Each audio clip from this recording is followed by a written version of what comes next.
kampung, jadi buat nyiramin tanaman, jadi air asing dibuang. Kalau bukan antisipasi bukan air asing kita lakukan. Kalau tanah permukaan dari lumpur yang tadi bisa jadi daratan di bibir Tanah Raya, kemudian itu bisa mungkin itu Pak Camat yang bisa kami sampaikan. Bu Haji pergi mengaji, pulangnya bawa kembali. Sekian penyampaian hari ini. Terima kasih, semoga kita bisa berjumpa.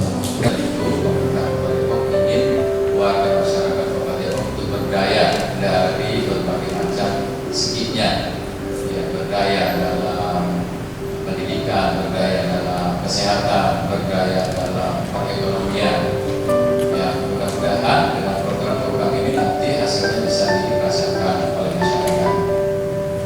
Ingin kami tekankan selaku pemerintah bahwa program-program yang digulirkan oleh pemerintah Kota Depok ini adalah program yang terkait dengan kebutuhan masyarakat. Persoalannya apakah masyarakat butuh atau tidak, gitu kan? Atau masyarakat nggak tahu bahwa itu sebetulnya program itu butuh. Yang pasti bahwa program yang digulirkan oleh pemerintah Kota Depok itu sudah berdasarkan berbagai macam sumber, artinya berdasarkan data bahwa ini adalah kebutuhan, itu adalah kebutuhan, ini kebutuhan, sehingga kemudian program ini digulirkan. Kami berharap bahwa program pemerintah yang dilaksanakan oleh pemerintah Kota Depok jangan kemudian program ini berbentuk sebelah tangan. Ya, pemerintahnya saja yang aktif, tapi masyarakatnya tidak aktif. Ya, karena apa? Karena program ini kebutuhan. Karena itu kami menginginkan bahwa kita semua sebagai sasaran dari program ini, bahkan sebagai pelaku juga dari program ini, mari sama-sama bahu membangun untuk menyukseskan program pemerintah Kota Depok tahun 2023 dan harus bisa dirasakan manfaatnya oleh masyarakat. Ya, nah kalau tidak disambut kemudian masyarakat cuek, nah nanti fungsi-fungsi dari yang disebut sebagai pentahelik tidak berfungsi. Ya, tapi pemerintah termasuk pentahelik, masyarakat juga termasuk. Karena itu kita perlu berkolaborasi untuk kemudian menyukseskan program-program yang sedang berjalan. Lalu peran kami sebagai bagian dari penentu kebijakan adalah ikut memeriksa, ikut mengawal, ikut menyukseskan dan memonitoring kegiatan-kegiatan di lapangan. Kemudian para ketua RW, ketua RT, termasuk juga teman-teman yang punya aktivitas di lingkungan juga sebagai kepanjang tangan pemerintah. Lalu apa tugas dan fungsinya? Selain mengontrol, juga memerintahkan, menginformasikan kepada masyarakat. Ya, jadi Pak RW, Pak RT itu menginformasikan kepada masyarakat bahwa di kampung kami, ya, di RW kita semua hari ini ada program. Apa? Ya, program, misalnya program kampung iklim, program kampung caraka, program drainase, dan lain sebagainya. Disampaikan bahwa yang hari ini berjalan di RW kita adalah program pemerintah. Lalu kemudian kalau sudah jadi kudu dipelihara, ya, kudu dipelihara, drainase dipelihara, program kampung iklimnya harus dipelihara, kampung carakanya harus dipelihara. Ya, ini harapan kita.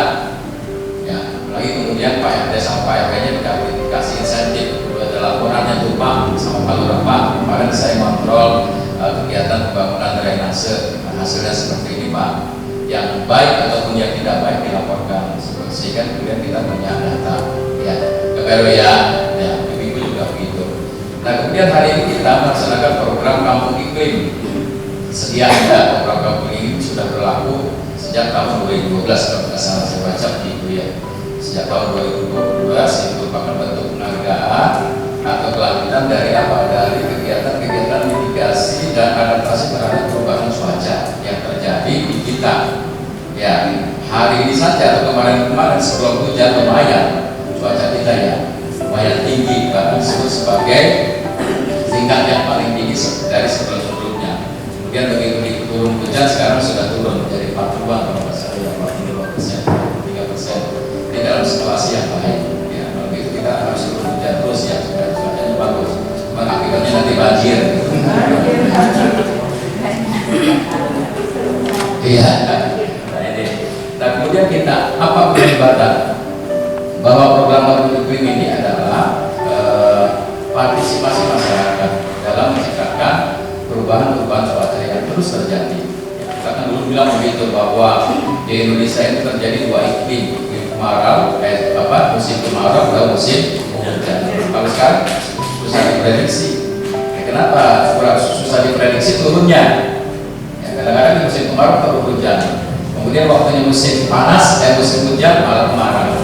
Nah, karena itu upaya-upaya yang kita lakukan adalah bagaimana di lingkungan kita sebagai bentuk partisipasi masyarakat menciptakan antisipasi perubahan cuaca itu dengan cara apa? Tentu dengan cara perilaku kita, menanam pohon di lingkungan kita, kemudian tidak membakar sampah, kemudian memilah dan memilih sampah, dan lain sebagainya. Tindakan-tindakan kecil itu, tindakan-tindakan ringan itu insya Allah akan membantu mengantisipasi perubahan cuaca yang tidak menentu. Kenapa? Kalau kemudian nanti cuaca itu berubah, ya yang berakibat adalah kita sendiri.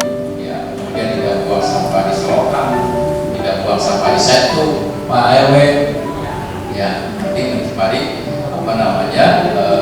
lingkungan di setu dan lain sebagainya. Berbagai macam kejadian di dunia hari ini, seperti di Hawaii, di Hawaii luar biasa itu, dari surga dunia menjadi neraka dunia.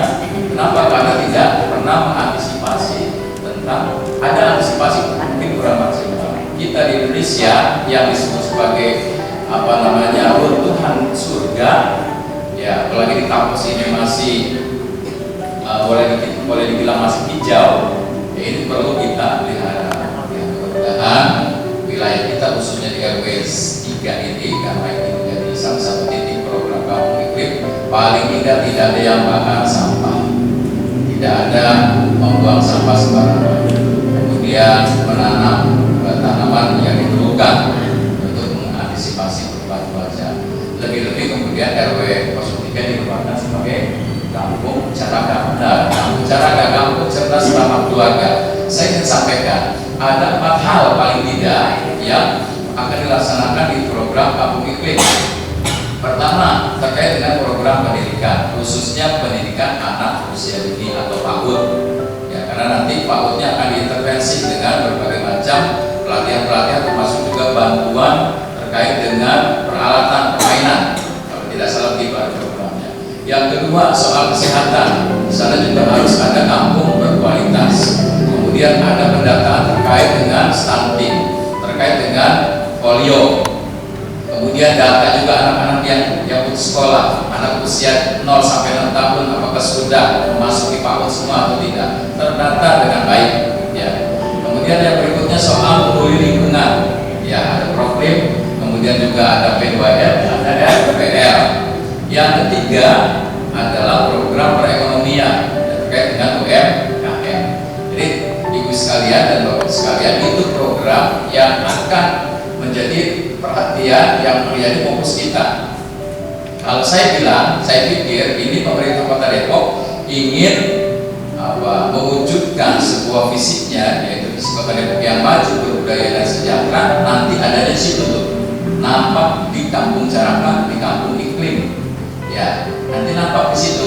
Maka kemudian Pak RW dan teman-teman yang ada di wilayah RW 03 harus mempersiapkan, paling tidak nanti di gapuranya tertulis kampung caraka. Begitu kita masuk sudah tergambar, ya lingkungannya bersih. Di beberapa tempat ada P2R, ada RPL, kemudian ada bank sampahnya.